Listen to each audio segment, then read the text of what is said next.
Hi friends, welcome to the NPTEL course on entrepreneurship. In this module, we will discuss the very important topic of the linkage between entrepreneurship and employment. In our previous sessions, we have considered that economists consider entrepreneurship as a very important facet of job creation in an economy. Entrepreneurship creates not only industrial activity and wealth, but also creates employment. So, in this session, I would focus on the linkages between entrepreneurship and employment. In doing so, I will draw upon the vast databases which are available through the reports of the Government of India in terms of micro and other industries as well as the economic survey. We considered earlier that there are different types of entrepreneurs. We have entrepreneurs who are innovative entrepreneurs and entrepreneurs who are replicative entrepreneurs. Who are innovative entrepreneurs? Innovative entrepreneurs are those who bring novel products and services to existing or create new markets, and therefore they disrupt an industry structure and grow a new industry around their products and services. Replicative entrepreneurs, on the other hand, they bring products which are similar to the products that are existing, similarly services that are similar to those that are existing, but they offer certain unique selling propositions so that they are able to enter the market, expand the market or take market share. We have generally a pyramidal structure where there would be few innovative entrepreneurs and several replicative entrepreneurs. We can also look at entrepreneurship in terms of two other ways. One is that many entrepreneurs are opportunity entrepreneurs and some others are necessity entrepreneurs. Opportunity entrepreneurs are those who engage in the entrepreneurial activity with a particular objective in mind. That objective could be to be independent, to serve an industrial purpose or a social purpose, or they are passionate about creating entrepreneurial ventures. Those are the opportunity entrepreneurs, and obviously they are also attracted by the prospect of creating wealth not only for the economy but also for themselves. Necessity entrepreneurs, on the other hand, do so to maintain their work options. They do so to earn some income, and in that way they are kind of not attracted to do entrepreneurship by the attractiveness of the activity, but by the necessity of doing entrepreneurship. Both innovative entrepreneurs as well as replicative entrepreneurs have got the potential to kickstart an economy to higher levels, and one is also requiring to have both the kinds of entrepreneurs in an economy so that the spread effect of entrepreneurship is quite wide and quite deep. Although entrepreneurship is a very important aspect of economic development, it also has its pros and cons. It needs really progressive support and policy framework to grow. What are the pros of entrepreneurship, particularly with reference to the employment generation?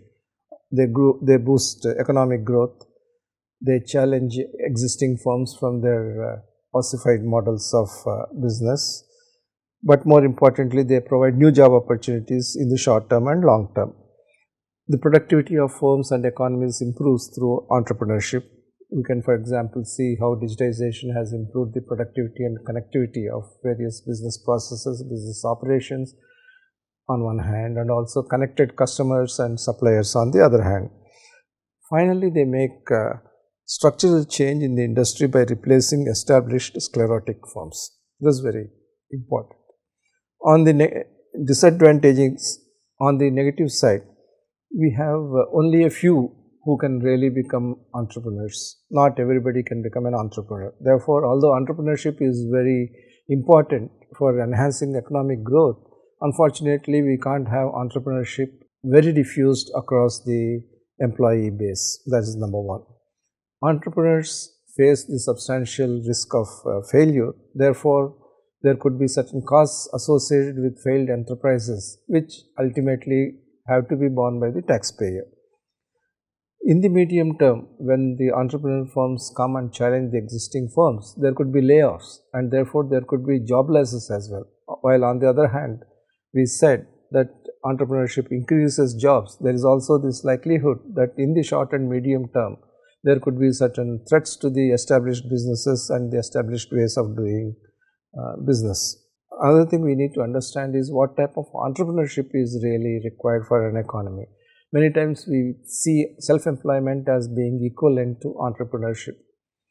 We also see self-driven entrepreneurship as being equal to formal entrepreneurship, which is not necessarily true. Self-employment is not necessarily a good indicator of entrepreneurial activity. More importantly, entrepreneurship cannot flourish in an over-regulated economy. And we also are seeing that while entrepreneurship is good, too much of exuberance on the part of investors in terms of gaining quick market share, increasing footfalls or clicks or patronage of new ventures, that could lead to skewed growth. So as the author who has been cited below says, entrepreneurs, creators of new firms are a rare species. But even in innovation-driven economies, only 1 to 2% of the workforce starts a business in any given year. And that's the thing. It is really a pyramidal structure where an overwhelming majority of population, talented population, is willing to work for jobs, whereas only very small percentage is willing to venture into the entrepreneurship field. So we need to prepare for an entrepreneurial system which comprises a good mix of all the 4 types of entrepreneurs: innovative entrepreneurs, replicative entrepreneurs, opportunity entrepreneurs, and hopefully not forced entrepreneurs. Failure versus closure. When we talk about the linkage between entrepreneurship and employment, we have to see the balance between failure and success. There could be an entrepreneurial company which came into the market and created a few jobs, but there could be another entrepreneurial company which comes into the same market with superior product, superior technology, which could lead to the failure of the first company and the success of the other company. So this could go on in a kind of perpetual cycle, which is not good for the economy either. So any entrepreneurial company which has set up its base must have in it the ability to sustain itself, not only through good management, but also through good upgradation of technology from time to time. So the balance between failure and success, where there is an equitable and unequivocal emphasis on success through sustainability, that ensures higher job creation. As per the research available, only a little more than half of new firms survive the first years of operation, though the first 5 years of operations are very critical to the success of an entrepreneurial business. And the success is determined at times by even the exit of the promoters from one company to monetize their creations. So that could also be success, and those things cannot be seen as failures. But in terms of job creation, if such acquisition has taken place, either to reduce the level of competition or to derive some synergies of operation, they could lead to some job losses. So within the entrepreneurship space, this balance between failure and success, the jobs created versus jobs lost, and the overall equilibrium, whether it is going up on a continuous and consistent basis, these are all topics of interest and topics of research on which there is a lot of scope for identifying newer databases and developing newer thoughts in that. So when we talk about entrepreneurship, we look at, as I said, the opportunity of creating a new business and also the necessity of creating something for oneself. So the need to create something for oneself also comes from the unemployment rate that exists in an economy. This data from International Labour Organization provides a broad spectrum of data on the rates of unemployment in different countries. So if you see the youth unemployment, it has been more or less static over the last 10 years or so. We had 73.6 million youth unemployed in 2008, and in 2018 there has been a marginal decline to 71.1. But adult unemployment, that has increased actually from 105 million in 2008 to 134.2 million in 2018.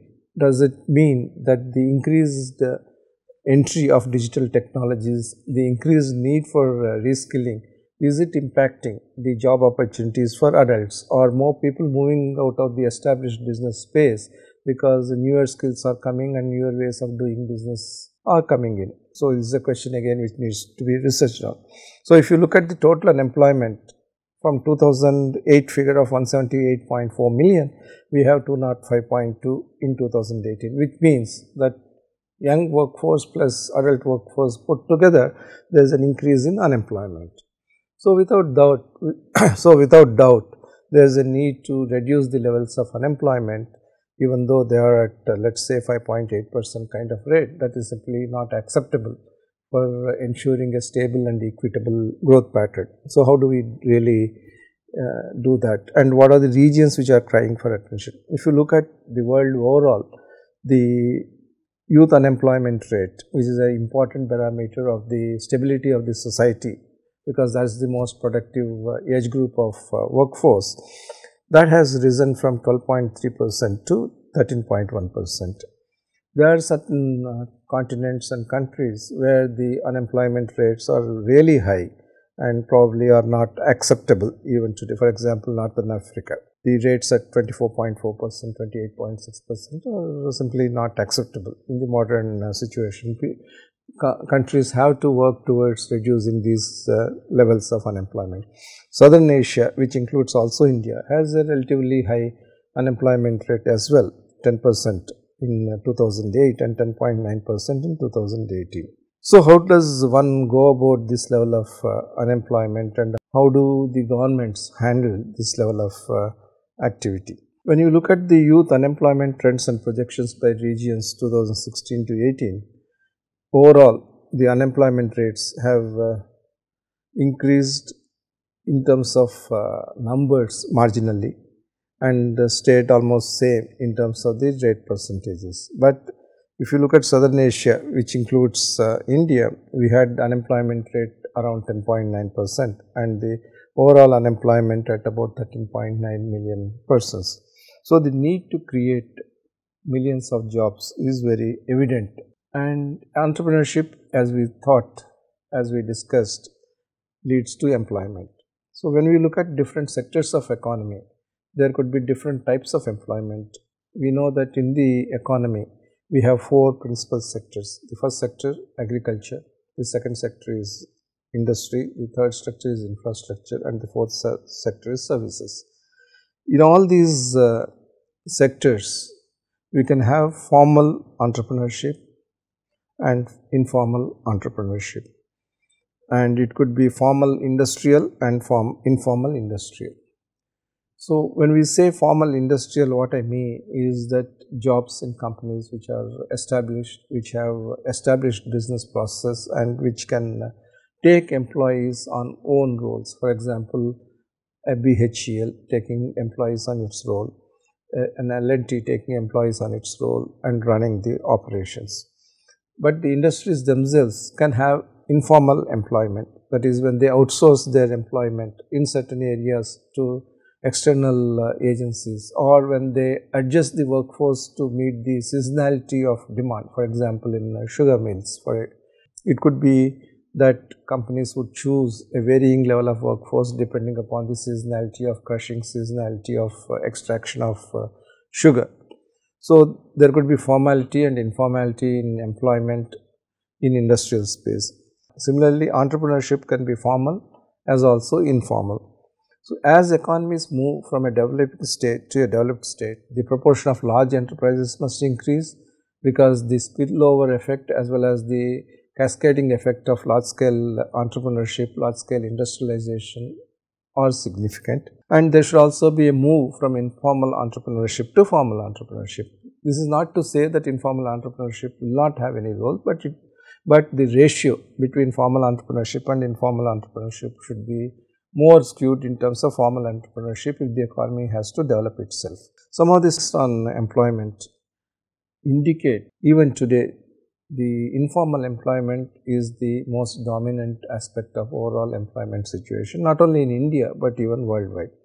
81% of the employment is in the informal sector on a global basis, and only 6.5% of employment is in the formal sector, and 0.8% of the employment is in the household sector. 68.2% of the employed population in Asia Pacific works in the informal sector. Globally, 61% of the employed population works in the informal sector. So, the statistics do indicate that informal employment is the bedrock of overall employment. This is not to say that that is the way things have to be perpetuated. We will see in a few slides later that if informal employment, informal entrepreneurship gets perpetuated, the incentive to stay small gets perpetuated, it will not be possible to give large scale benefits to an economy. On the other hand, the higher the education level, the higher is the chance to obtain formal employment. So, this data is drawn again from the publication of International Labour Organization.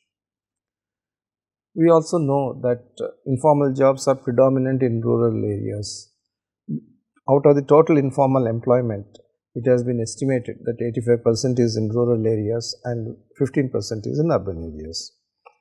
So, when you have within the overall employment, 95% of agriculture employment turns out to be informal, and when 70% of industrial employment turns out to be informal, and when 50% of service employment turns out to be informal, there is obviously a need for an entrepreneurship model which targets formal entrepreneurship as well as formal employment, so that the employment potential of a country is stabilized and put on a growth path. We also need to think of self-employment as a necessary step in the progress of employment pyramid, but it is not the indicator of entrepreneurship.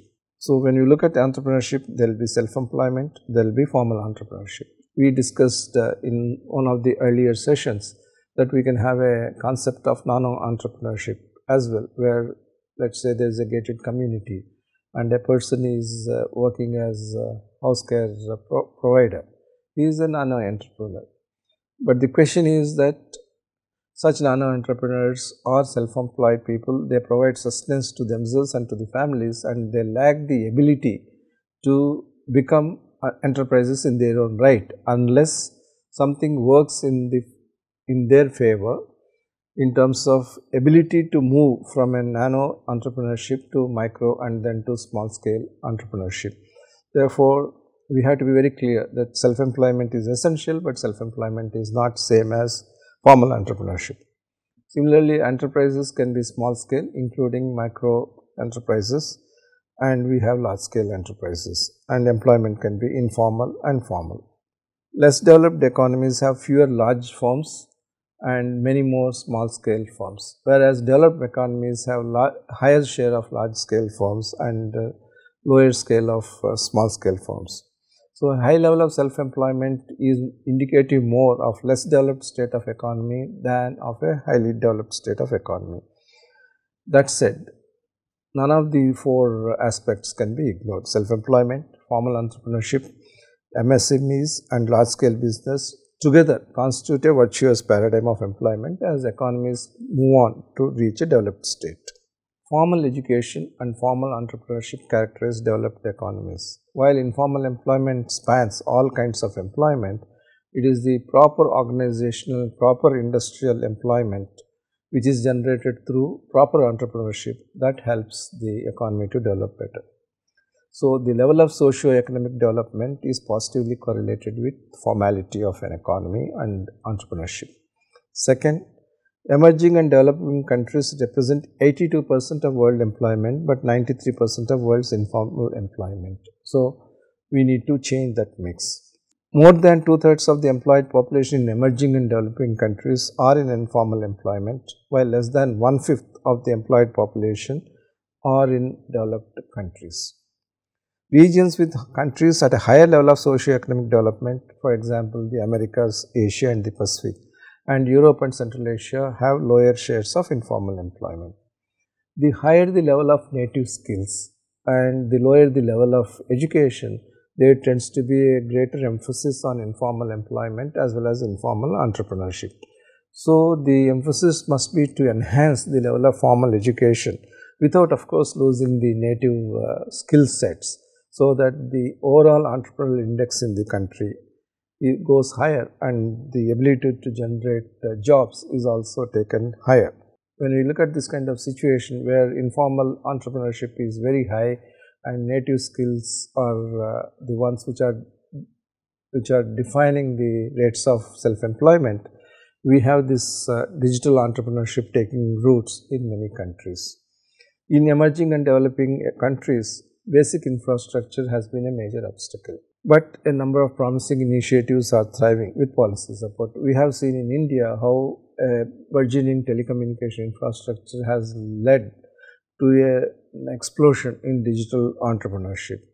Even in Kenya, we have digital skills training programs that have been launched because the governments rightly so found out that sparking digital entrepreneurship is the way to take the economy forward at a faster clip and provide much more employment potential for the economy as a whole.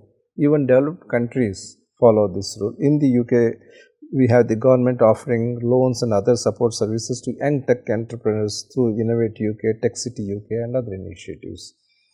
Similarly, young people are also increasingly expressing an interest in developing social businesses using the internet and platform technologies, promoting both individual and social development. So, looked at holistically, the digital entrepreneurship is taking many hues and helping nations leapfrog from one level of development to another level of development. It is also helping developed nations to stay ahead in the game through digital initiatives. And in the situation where STEM education is not so popular, incentives to increase STEM education and therefore increase the digitalization, that also is an important aspect of strategy. As ILO observes, it is important to ensure access to credit to young entrepreneurs and small and micro enterprises, and doing that builds capacity, and once the capacity is built, they would be able to cater to a bigger demand level, higher demand scope. And once that happens, then the enterprises can expand and they can come out of the cocoon of being small. Incidentally, Fintech, which is technology applied in financial applications, is a startup activity, but by itself is helping propel finance and job opportunities in less developed economies by offering credit, offering access to finance for micro enterprises and for aspirant entrepreneurs. In Nigeria, Fintech from Moneywave is creating payment enterprise to facilitate multiple form transactions in Africa's fragmented payment systems. And there are platforms in India too, which are called S2Pay, FinPay, which allow businesses to accept payments from customers without cards or cash. In the earlier sessions, we have discussed payment wallets, Paytm for example, and various other fintech platforms which have enabled businesses to undertake financial operations very easily and very seamlessly, and also connecting individuals who are not even educated with mainstream companies and make possible direct transfers of money for the transactions they have provided. So, we are creating a huge population base which may not be having huge levels of educational accomplishment, but they are digitally served. Those who are digitally accomplished to be able to participate in the new digital fintech economy. Now, let us look at the employment multiplier of formal employment versus formal entrepreneurship. This is not a model which is based on research of a huge number of people, but it is observation based research, I would say. When a graduate typically comes out of a college, he has two options to choose between a formal employment in a large established company and have entrepreneurship as the basic activity going forward. So, you have the choice for graduate between formal entrepreneurship and formal employment. This schematic simulates what would happen. Let us say the graduate is ready to take formal employment, as most graduates are wanting to do. He would join typically a department as an employee. He would perform departmental activity, manage a team after a few years, until then be a part of a team that manages certain activities, and this kind of participation on the part of the graduate happens for a period of 5 to 10 years. Without doubt, in many cases, such teams could be contributing to supply expansion, could be contributing to demand expansion, in some cases even setting up projects. But the real impact of a person in an organization which is already established to create jobs directly is very limited. He would be part of the huge wheel that the organization is. It is not correct to say that that person is a cog in the wheel, because each cog is extremely important. But from an overall employment generation, what it means is an addition of one person to the employment market. On the other hand, if the graduate takes up formal entrepreneurship, typically he sets up a co-founder team. So you will have 2 or 3 co-founders. He establishes an operating team, and there would be an employment potential of 10 to 20 people depending upon the nature of platform taken up for entrepreneurial development. And the multiplier effect of the entrepreneurship in terms of the dependent industries, the downstream industries, could be even 10x to 20x over employment. And if the entrepreneurial idea is successful, there could be further scale up within 1 to 2 years. So the hypothesis here is that while a graduate joining formal employment could mean a marginal addition of 1% to the overall employment basket, the graduate's move into formal entrepreneurship could create an employment potential of 10 to 20 times higher, that too in a much shorter frame of time.